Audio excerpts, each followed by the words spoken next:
So నమస్కారం, this is doctor Venkataswamy again, orthopaedic surgeon from Roma hospital.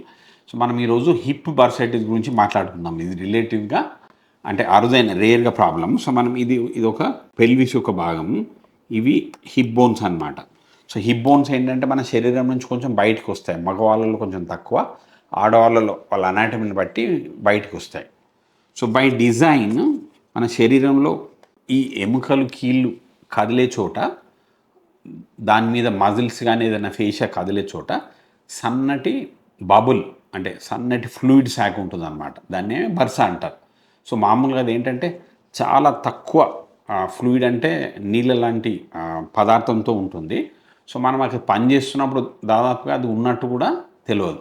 So మనకి ఎప్పుడు తెలుస్తుందనంటే అది ఎప్పుడైనా ఏ కారణం చేతనైనా ఇన్ఫ్లేమ్ అయితే కనుక అప్పుడు ఆ బలూన్ కానీ ఆ బబుల్ కానీ పెద్దగా అవుతుంది. అప్పుడు ఏం చేయొచ్చు?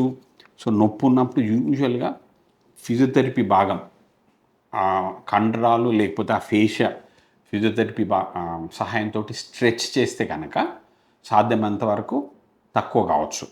కొన్నిసార్లు అరుదుగా ఇంజెక్షన్, అయితేనేమో డాక్టర్ ఇంజెక్షన్ చేయొచ్చు, లేకపోతే రేడియాలజిస్ట్ అల్ట్రాసౌండ్ సహాయంతో కరెక్ట్గా ఆ స్పెసిఫిక్ స్పాట్లో ఇంజెక్షన్, స్టీరాయిడ్ ఇంజెక్షన్ చేస్తే పోతుంది. దీనికి మనం దాదాపుగా సర్జరీ అనేది చాలా అరుదుగా చేస్తాము. సో ఈ ప్రాబ్లం హిప్ రిప్లేస్మెంట్ చేసిన తర్వాత కూడా సిమిలర్గా రావచ్చు.